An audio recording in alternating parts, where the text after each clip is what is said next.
je voudrais discuter un problème très actuel. Les droits des femmes au Maroc. Il y a des violations persistantes au cœur du Maghreb, le Maroc, avec sa richesse culturelle et historique, se trouve confronté à une question d'urgence. Les droits des femmes. Malgré le progrès notable réalisé dans la législation et les efforts déployés par divers organismes, la réalité sur le terrain reste alarmante. Les femmes marocaines continuent de subir des violations flagrantes de leurs droits fondamentaux.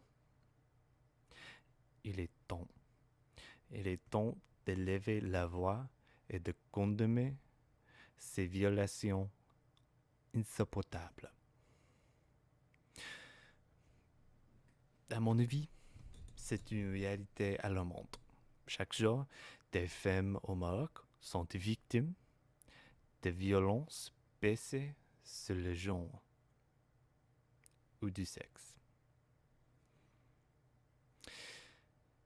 Qu'il s'agisse de violences domestiques, de harcèlement sexuel ou de violences psychologiques.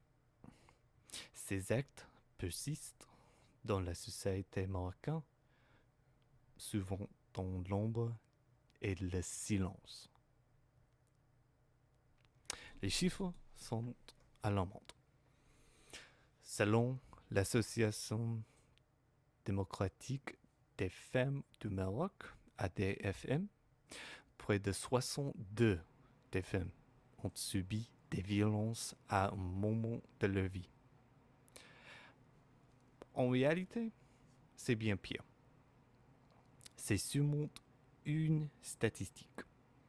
Cela ne représente pas les femmes qui n'ont pas admis avoir été victimes de violences. La culture est conçue pour rendre difficile l'expression de ces problèmes. Les femmes sont traitées comme des citoyens de second ordre. Je veux dire, c'est que ces problèmes n'ont pas disparu ces dernières années. Oui, il y a eu des améliorations, mais la lutte n'est pas finie ou terminée.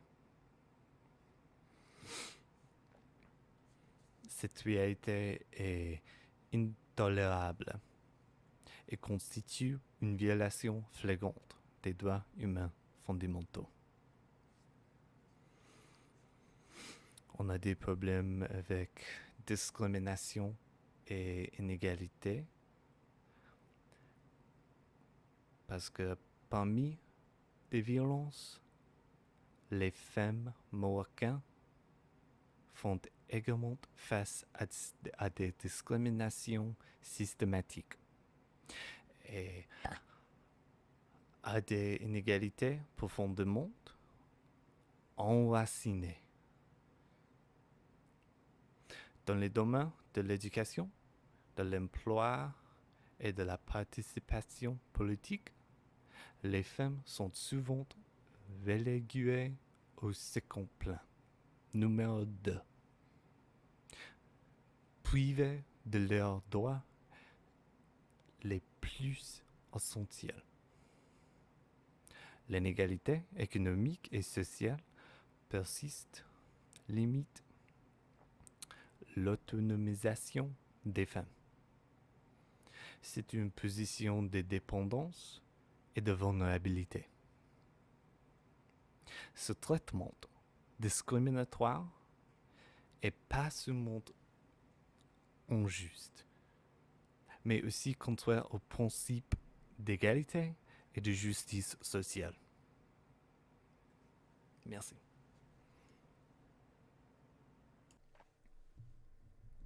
D'accord. Chapitre 2. Mariage forcé, une violation des droits de l'enfant. On sait qu'il existe d'autres violations plus évidentes, par exemple des mariages forcés au Maroc. Mais premièrement, je vais dire oui. Le Maroc a pris des mesures importantes pour aborder la question des mariages forcés. En 2004, le Code de la famille marocain a été reformé pour porter l'âge légal de mariage à 18 ans et le consentement des deux parties. Et c'est bien. Ces réformes légales représentent une avancée positive. Malheureusement, leur application reste un défi majeur. Bien que la loi marocaine fixait l'âge minimum du mariage à 18 ans, cette pratique déplorable demeure une réalité dans certaines régions du pays. Ces mariages forcés mettent en péril l'éducation et la santé des jeunes filles, les privant de leur enfance et de leur droit à une vie libre. Je voudrais dire, pour moi, cette pratique est dégoûtante. Que les enfants deviennent des outils. Il est impératif d'abolir cette pratique terrible et de protéger les droits des enfants. En particulier, les fils contre cette forme d'exploitation et de violation de leurs droits fondamentaux. Aussi que ça, des campagnes de sensibilisation et des programmes éducatifs ont également été mis en place pour changer les attitudes et les normes sociétales concernant les mariages forcés. L'ONG, par exemple, et les organisations de défense des droits des femmes sont cruciales en fournissant un soutien et une représentation aux victimes de mariages forcés et en poussant pour de nouvelles réformes légales et des changements de politique. C'est très, très important. Les campagnes de sensibilisation publique et les programmes éducatifs ont joué un rôle précieux pour mettre en lumière la question des mariages forcés et remettre en question les croyances et pratiques traditionnelles. Ces initiatives ont contribué à créer un dialogue et à sensibiliser les communautés, les familles et les individus aux effets néfastes des mariages forcés. Elle a l'importance du consentement et des droits individuels. Malgré ça, et cependant, changer des normes culturelles et sociétales profondément ancrées est un processus complexe et à long terme. Malgré les efforts déployés, de nombreuses communautés continuent de s'accrocher à des croyances et pratiques traditionnelles qui privilégient l'honneur familial et le statut social aux droits et choix individuels. Par conséquent,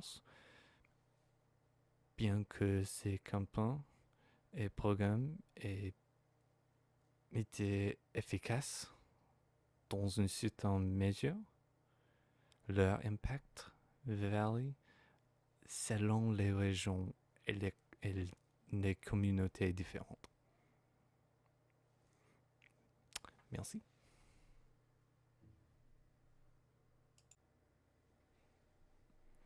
D'accord. En face à cette réalité effrayante, il est urgent d'agir avec détermination pour protéger et promouvoir les droits des femmes au Maroc.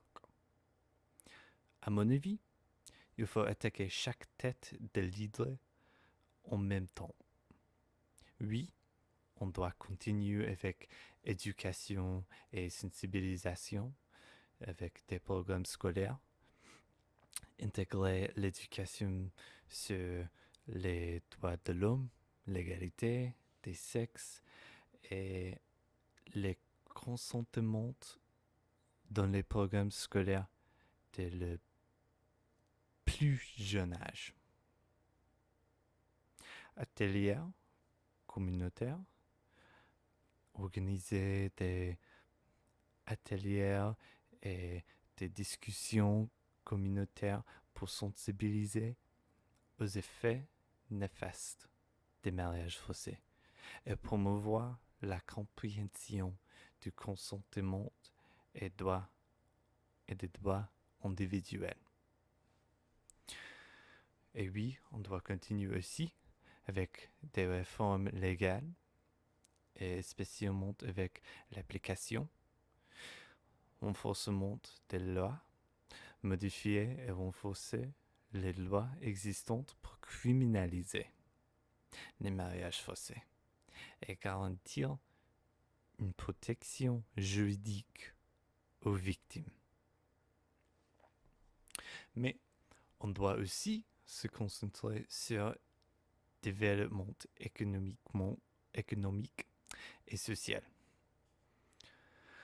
Promouvoir le développement économique et les opportunités en particulier dans les zones rurales pour réduire les pressions économiques et les incitations au mariage forcé. Ensuite, on doit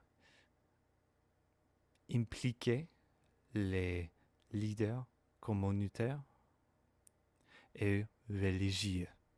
C'est très important. Dans la promotion contre les mariages forcés et la promotion de l'égalité des sexes et des droits de l'homme.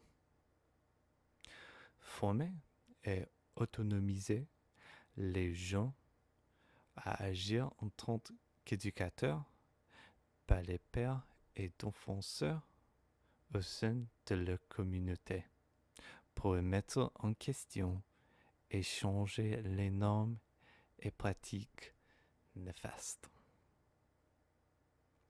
Finalement, soutien et service aux victimes. On doit établir et renforcer les services de soutien, y compris le conseil, l'assistance juridique et les applis pour les victimes de mariages forcés. On doit aussi mettre en place des lignes d'assistance et des numéros d'urgence pour fournir une assistance immédiate et en soutien aux personnes à risque ou affectées par les mariages forcés. En conclusion, la situation des droits des femmes au Maroc est alarmante et nécessite une action urgente et déterminée. Il est temps de condamner avec passion les violations insupportable des droits des femmes et de prendre des mesures concrètes pour mettre fin à la violence basée sur le genre et le sexe et la discrimination au mariage forcé. Les femmes marocaines méritent respect, égalité et justice. Maintenant, il est notre devoir de garantir et de protéger leurs droits fondamentaux et de travailler ensemble pour un avenir meilleur, plus juste et égalitaire pour toutes et tous au Maroc. Merci.